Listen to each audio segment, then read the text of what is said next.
Hello. വില കുറച്ച് വിൽക്കൽ അത്ര നല്ലൊരു സ്ട്രാറ്റജി അല്ല. കൂടുതൽ ഓർഡർ കിട്ടും, കൂടുതൽ കസ്റ്റമേഴ്സിനെ പിടിക്കാൻ വേണ്ടി വില കുറച്ച് വിൽക്കൽ. ഇവിടെ ഈ ഒരു മിസ്റ്റേക്ക് പലപ്പോഴും വരുത്തുന്നത് ആരാന്ന് വെച്ച് കഴിഞ്ഞാൽ ജസ്റ്റ് ബിസിനസ്സിലേക്ക് ഇറങ്ങാൻ പോകുന്ന ആളുകളാണ്. അതായത് ഓൾറെഡി ഈ പ്രൊഡക്റ്റ് അല്ലെങ്കിൽ ഈ പ്രത്യേക തരം ഒരു ബിസിനസ് ഇത് ആരാ ചെയ്യണേന്ന് അവർ പഠിക്കും. അങ്ങനെ പഠിച്ചിട്ട് അവരെക്കാൾ നല്ല രീതിയിൽ വില കുറച്ച് എനിക്ക് വിൽക്കാനായിട്ട് സാധിക്കും എന്ന് പറഞ്ഞ് അവരും നേരെ ഇപ്പോൾ ഒരു ഉദാഹരണം ഷോപ്പായിരിക്കാം അല്ലെങ്കിൽ ഓൺലൈനിലായിരിക്കാം, പല രീതിയിൽ അത് ചെയ്യും. നേരെ അങ്ങ് വില കുറയ്ക്കും, 20%, 30%, പാതി വരെ വില കുറച്ചിട്ട് പലരും വിൽക്കണ കാണാനായിട്ട് സാധിക്കും. നിങ്ങൾ മനസ്സിലാക്കേണ്ട ഒരു കാര്യം എന്താണെന്ന് വെച്ച് കഴിഞ്ഞാൽ, ഇങ്ങനെ ചെയ്യുമ്പോൾ ഒരു പ്രശ്നം എന്താണെന്ന് വെച്ച് കഴിഞ്ഞാൽ, ഒന്നാമത് ആ ഒരു ഇൻഡസ്ട്രീനെ നിങ്ങൾ തകർത്തുകൊണ്ടിരിക്കുകയാണ്. ഓൾറെഡി ബിസിനസ് ചെയ്യുന്ന മറ്റുള്ളവരെയും തകർത്തുകൊണ്ടിരിക്കുകയാണ്. നിങ്ങൾ വരുന്നു, വില കുറച്ച് വിൽക്കും, പൂട്ടിപ്പോവും. അടുത്ത ആൾ വരും, വില കുറച്ച് വിൽക്കും, പൂട്ടിപ്പോവും. ചില പ്രൊഡക്റ്റുകൾ, ചില പ്രൊഡക്റ്റ് കാറ്റഗറി ആ വിലക്ക് വിൽക്കുന്നത് എന്തുകൊണ്ടാണെന്ന് ചോദിച്ചു കഴിഞ്ഞാൽ, അങ്ങനെ വിറ്റാലേ നല്ല രീതിയിലൊരു ബിസിനസ് മുന്നോട്ട് കൊണ്ടുപോകാൻ പറ്റുള്ളൂ. ആ മാന്യമായിട്ടുള്ള ആ പ്രോഫിറ്റ് എടുത്ത് വിറ്റാൽ മാത്രമാണ് ആ ബിസിനസ് മുന്നോട്ട് കൊണ്ടുപോകാനായിട്ട് സാധിക്കുകയുള്ളൂ. അപ്പോൾ അവിടെ ചില ആളുകൾ ഓടി വന്ന് വില കുറച്ച് വിറ്റ് അവനും കിട്ടൂല, മറ്റുള്ളവർക്കും കിട്ടാത്ത അവസ്ഥയാക്കി മാറ്റി പല ഇൻഡസ്ട്രികളും നമ്മുടെ നാട്ടിൽ അങ്ങനെയുണ്ട്. വില കുറച്ച് വിൽക്കാമെന്ന് പറഞ്ഞു കഴിഞ്ഞാൽ അത്ര നല്ലൊരു സ്ട്രാറ്റജി അല്ല. നിങ്ങൾ മനസ്സിലാക്കേണ്ട കാര്യം, ഈ വില കുറച്ച് വിൽക്കുമ്പോൾ ഉള്ള പ്രശ്നങ്ങൾ എന്തൊക്കെയാണെന്ന് വെച്ച് കഴിഞ്ഞാൽ, ഒന്നാമത്തത്, നിങ്ങൾ ഈ ബിസിനസ്സിലേക്ക് ഇറങ്ങിയിട്ടേ ഉള്ളൂ. ഇതിൽ വരാനിരിക്കുന്ന എക്സ്പെൻസുകൾ എന്തൊക്കെയാണെന്നുള്ളത് നിങ്ങൾക്ക് കൃത്യമായിട്ട് ഇപ്പോഴും കണക്ക് കൂട്ടാൻ അറിയില്ല. അതാണ് ഒന്നാമത്തെ പ്രശ്നം. കൊള്ളാവുന്ന ഒരു അക്കൗണ്ടൻറ്റിനെ വിളിച്ച് കണക്ക് കൂട്ടിക്കഴിഞ്ഞ് കഴിഞ്ഞാൽ പല ബിസിനസ്സുകളും നഷ്ടത്തിൽ തന്നെയാണ്.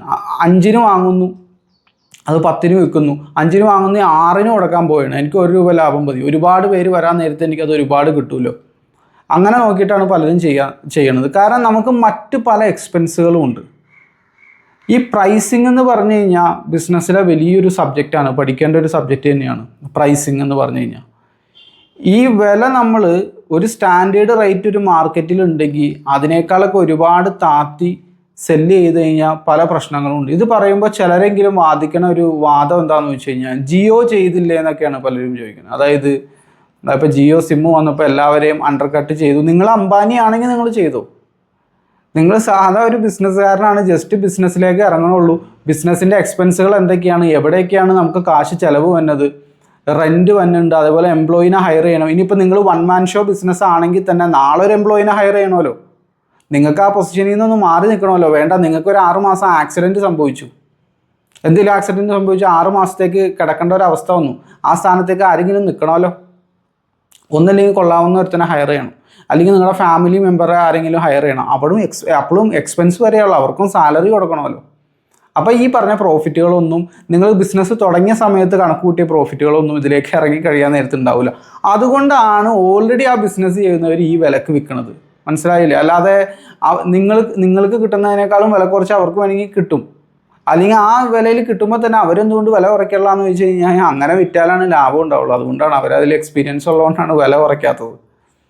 പിന്നെ വില കുറയ്ക്കുമ്പോൾ വേറൊരു പ്രശ്നം എന്താണെന്ന് വെച്ച് കഴിഞ്ഞാൽ, വൺസ് നിങ്ങൾ വില കുറച്ച് നിങ്ങളുടെ പൊട്ടൻഷ്യൽ കസ്റ്റമേഴ്സിൻ്റെ വലിയൊരു വിഭാഗം ആ വില കണ്ടു കഴിഞ്ഞാൽ പിന്നീട് നമ്മൾ അബദ്ധത്തിൽ ചാടിയ എന്നാൽ വില കൂട്ടിയേക്കാം, അങ്ങനെ ഓടിപ്പിടിച്ച് വില കൂട്ടാൻ പറ്റില്ല. നമുക്ക് എടുത്തോ പിടിച്ചോ എന്ന് പറഞ്ഞ് വില കൂട്ടാൻ പറ്റില്ല. നിങ്ങൾക്ക് മനസ്സിലായി അബദ്ധം സംഭവിച്ചു, ഞാൻ കുഴിയിൽ ചാടി, എങ്ങനെയെങ്കിലും പിടിച്ചിനി കയറണമെന്ന് വിചാരിച്ച് വില കൂട്ടാൻ നോക്കാൻ നേരത്തെ കസ്റ്റമേഴ്സ് പറയും, അല്ലല്ല കഴിഞ്ഞ ആഴ്ച വരെ ഈ വിലയായിരുന്നല്ലോ, ഇതിപ്പോൾ എന്താ ഒറ്റയടിക്ക് 30% കയറ്റാന്ന് പറഞ്ഞു കഴിഞ്ഞാൽ അത് ശരിയാവില്ല.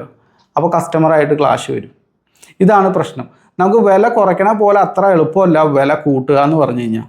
ഇതിലേക്ക് ഇറങ്ങി കഴിയുമ്പോഴാണ് അബദ്ധം സംഭവിച്ചല്ലോ എന്ന് തോന്നി കൂട്ടാൻ പോകുമ്പോഴാണ് നമ്മൾ എന്താ പറയുക, ആ അബദ്ധം നമുക്ക് സംഭവിച്ചു ഇനി പെട്ടെന്ന് അങ്ങോട്ട് തിരുത്താൻ പറ്റില്ല. വില കുറയ്ക്കാൻ ഏത് മണ്ടനും സാധിക്കും. എടുത്തോ പിടിച്ചോ എന്ന് പറഞ്ഞ് വില കുറയ്ക്കാം. ഈ വില കുറച്ചിങ്ങനെ സെല്ല് ചെയ്യാൻ നേരത്ത് അബദ്ധം സംഭവിച്ചു എന്നറിഞ്ഞ് വീണ്ടും വില കൂട്ടുക എന്ന് പറഞ്ഞു കഴിഞ്ഞാൽ അത്ര ഈസി ടാസ്ക് അല്ല. പിന്നെ കസ്റ്റമറെ പറഞ്ഞ് ബോധ്യപ്പെടുത്തണം, എനിക്കിപ്പോൾ ഇങ്ങനെ വിറ്റാൽ നഷ്ടമാണ്, അതുകൊണ്ടാണ് ഞാൻ വില കൂട്ടണമെന്ന് പറഞ്ഞാൽ ആ കസ്റ്റമേഴ്സ് നമ്മുടെ ലാഭത്തെ പറ്റിയോ നമ്മുടെ കോസ്റ്റിനെ പറ്റിയോ കെയർ ചെയ്യണില്ല എന്നുള്ളതാണ്. അവർ കേട്ട് നിൽക്കുമോ, ശരിയാണല്ലോ, കുറച്ച് വിഭാഗത്തിനെങ്കിലും മനസ്സിലാവും.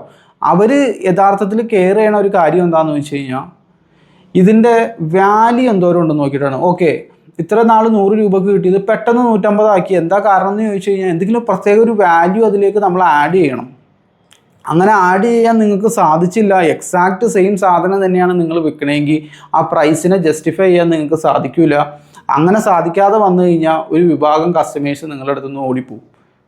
ബിസിനസ് നടത്തിക്കൊണ്ടും പോകാൻ പറ്റുള്ള, പൂട്ടാനും പറ്റാത്ത ഒരവസ്ഥയിൽ കൂടി നിങ്ങൾ കടന്നു പോകും. പ്രത്യേകിച്ച് ചില സർവീസുകളൊക്കെ നടത്തുന്ന ആളുകൾ, അവർ നോക്കാൻ നേരത്തെ ആദ്യം അങ്ങ് വില കുറച്ച് കൊടുത്ത് അവരുടെ കസ്റ്റമറൊക്കെ ഇങ്ങോട്ട് ചാടിക്കുക.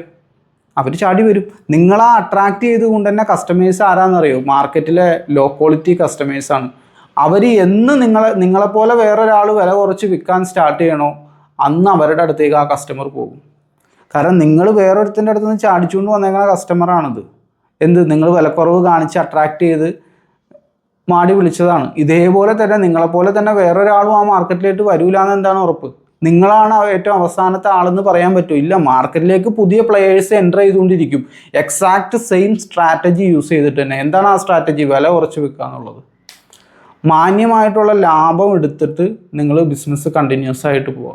മാന്യമായിട്ടുള്ള ലാഭം എടുക്കാതെ വില കുറച്ച് നിങ്ങൾക്കും ഇല്ല വേറൊരുത്തരും ഇല്ലാത്ത ഒരു അവസ്ഥയിലേക്ക് ആക്കി ആ ഒരു പ്രത്യേക മേഖലേനെ ഒരിക്കലും നശിപ്പിക്കരുത്. കാരണം ബിസിനസ്സിലേക്ക് നിങ്ങൾ ഇറങ്ങുന്നത് എന്തിനു വേണ്ടിയിട്ടാണ്? ലാഭം ഉണ്ടാക്കാൻ വേണ്ടിയിട്ടാണ്. ചിലവർ പറയണ വേറൊരു ന്യായം എന്താണെന്ന് വെച്ച് കഴിഞ്ഞാൽ വോളിയത്തിൽ പിടിക്കുക എന്നുള്ളതാണ്. അതായത് കൂടുതൽ ഓർഡർ വരാൻ നേരത്ത് നമ്മളിവിടെ ലാഭം കുറച്ചുകൊണ്ട്, ലാഭമൊക്കെ നമ്മൾ ശരിക്കും കുറച്ച് വില കുറച്ച് വെക്കാൻ നേരത്ത് ഒരുപാട് പേര് അട്രാക്റ്റഡ് ആയിട്ട് വരും. അപ്പോൾ ആ വോളിയത്തിൽ നമുക്ക് പിടിക്കുക എന്നുള്ളതാണ്. വില കുറവായതുകൊണ്ട് വോളിയത്തിൽ നമുക്ക് പിടിക്കാനായിട്ട് സാധിക്കും എന്ന് വിശ്വസിച്ചിട്ടാണ് പലരും ചെയ്യുന്നത്. നിങ്ങൾ മനസ്സിലാക്കേണ്ട കാര്യം, മാർക്കറ്റിൽ പല മൈൻഡ് സെറ്റുള്ള കസ്റ്റമേഴ്സ് ഉണ്ട്. ചില പ്രൊഡക്റ്റുകൾക്ക് എല്ലാവരും വിൽക്കുന്ന ഒരു സ്റ്റാൻഡേർഡ് റേറ്റ് ഉണ്ട്. അതിൽ നിന്ന് ഒരുപാട് നമ്മൾ വില കുറച്ച് കഴിഞ്ഞാൽ കസ്റ്റമേഴ്സിൻ്റെ മൈൻഡിൽ സംശയം വരും. അതെന്താ എല്ലാവരും ഈ വിലക്ക് വിൽക്കാൻ നേരത്ത്, അപ്പോൾ ഇതിനെന്തോ പ്രശ്നമുണ്ടല്ലോ എന്നൊരു ചിന്ത കസ്റ്റമേഴ്സിൻ്റെ മൈൻഡിലേക്ക് വരും. അങ്ങനെ വരുമ്പോൾ ആ വിഭാഗത്തിൽപ്പെട്ട കസ്റ്റമറെ നിങ്ങൾക്ക് നഷ്ടമാവുകയുള്ളൂ.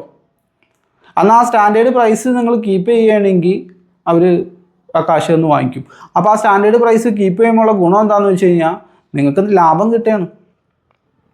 പിന്നെ ഒരു 10% വില കുറയ്ക്കുമ്പോൾ തന്നെ നിങ്ങൾക്ക് വോളിയത്തിൽ അതിനു മാത്രം കൂട്ടാനുള്ള മാർക്കറ്റിംഗ് ചെയ്യണം. ഈ കസ്റ്റമർ വെറുതെ ഓടി വരില്ലല്ലോ, മാർക്കറ്റിംഗ് നമ്മൾ ചെയ്യണം. അപ്പോൾ എന്ന് വെച്ചാൽ മാർക്കറ്റിങ്ങിന് എക്സ്പെൻസ് ഉണ്ട്, അവിടെ നമുക്ക് കോസ്റ്റ് വരുന്നുണ്ട്. അപ്പോൾ എക്സ്ട്രാ കൂടുതൽ ഓർഡേഴ്സ് ഇങ്ങനെ വരാൻ നേരത്ത്, വ്യാപകമായിട്ട് വരാൻ നേരത്ത് നിങ്ങൾ കൂടുതൽ സ്റ്റോറേജ് ലൊക്കേഷൻ വേണം. ചില ബിസിനസ്സുകൾക്ക് കൂടുതൽ എംപ്ലോയീസിനെ ഹയർ ചെയ്യണം, കൂടുതൽ റിട്ടേൺസ് ഹാൻഡിൽ ചെയ്യണം, കസ്റ്റമർ കംപ്ലയിൻറ്റ്സ് ഹാൻഡിൽ ചെയ്യണം. ഇതിനെല്ലാം നമുക്ക് എക്സ്പെൻസ് വരുന്നുണ്ടല്ലോ. കൂടുതൽ ഓർഡർ വരുമ്പോൾ അതിനനുസരിച്ച് എക്സ്പെൻസ് വരുന്നുണ്ട്. അതായത് മാന്യമായിട്ടുള്ള ലാഭം കീപ്പ് ചെയ്യുന്നതോടൊപ്പമാണ് ബിസിനസ് വളർത്തേണ്ടത്. ഈ മാന്യമായിട്ടുള്ള ലാഭം കീപ്പ് ചെയ്യാതെ ലാഭം കുത്തനെ കുറച്ച്, വില കുത്തനെ കുറച്ച് ബിസിനസ് വളർത്താൻ നോക്കാൻ നേരത്ത് ആ ബിസിനസ് വളരുന്നതോടൊപ്പം തന്നെ ഹെവി ഓവർ ഹെഡ് നിങ്ങളുടെ തലയിൽ വരും. അത് താങ്ങാൻ നിങ്ങളുടെ ഈ പറഞ്ഞ കൂടുതൽ ഓർഡേഴ്സിന് സാധിച്ചോളണമെന്നില്ല. ധാരാളം ബുക്സുകൾ ഈ മേഖലയിൽ ബിസിനസ് സ്കോളേഴ്സ് എഴുതിയിട്ടുണ്ട്, നമുക്ക് വായിച്ചു നോക്കാം. എക്സ്പീരിയൻസ്ഡ് ആയിട്ടുള്ള ആളുകൾ, നിങ്ങൾ തന്നെ ചിന്തിച്ച് നോക്കിയോ. കാരണം എന്താണെന്ന് വെച്ച് കഴിഞ്ഞാൽ വില കുറച്ച്, ഒരുപാട് വില കുറച്ച് വിറ്റ് കഴിഞ്ഞ് കഴിഞ്ഞാൽ അത് നിങ്ങൾക്ക് നഷ്ടത്തിലാണ് കലാശിക്കുള്ളൂ. ചില സമയത്ത് ഇപ്പോൾ ഒരു ഉദാഹരണം ഞാൻ പറയണം.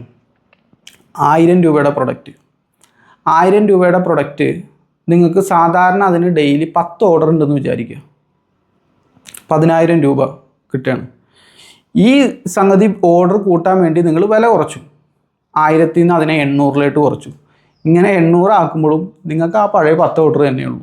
മാർക്കറ്റിംഗ് ഒക്കെ ചെയ്യുന്നുണ്ട്, അപ്പോഴും പഴയ 10 ഓർഡറൊക്കെ തന്നെയുള്ളൂ. ഇപ്പോൾ ഇവിടെ നഷ്ടമല്ലേ സംഭവിച്ചത്? 10,000 കിട്ടേണ്ടടുത്ത് 8,000, 2,000 രൂപയുടെ നഷ്ടം സംഭവിച്ചില്ലേ ഡെയിലി? ഡെയിലി 2,000 രൂപയുടെ നഷ്ടമാവാൻ നേരത്ത് മാസത്തിലെടുക്കുമ്പോൾ എത്ര രൂപയുടെ നഷ്ടം? 60,000 രൂപയുടെ നഷ്ടം സംഭവിച്ചില്ലേ? സെയിലിൽ കുറവ് സംഭവിച്ചല്ലോ.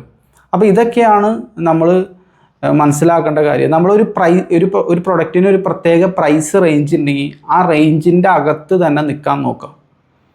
ലോവർ ടിക്കറ്റ് ആയിരിക്കാം, മിഡ് ടിക്കറ്റ് ആയിരിക്കാം, ഹൈ ടിക്കറ്റ് ആയിരിക്കാം, അല്ലെങ്കിൽ ലോ, സ്റ്റാൻഡേർഡ്, പ്രീമിയം എന്നീ റേഞ്ചിൽ എല്ലാ പ്രൊഡക്റ്റുകൾക്കും ഉണ്ട്. അങ്ങനെ ഒരു റേഞ്ച് ഉണ്ട്.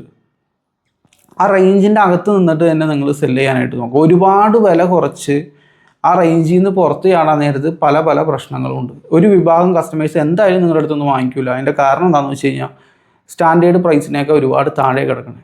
അത് കസ്റ്റമേഴ്സിൻ്റെ മൈൻഡിൽ സംശയം ഉണ്ടാക്കും, ഇതിനെന്തോ പ്രശ്നമുണ്ടെന്നുള്ളത്.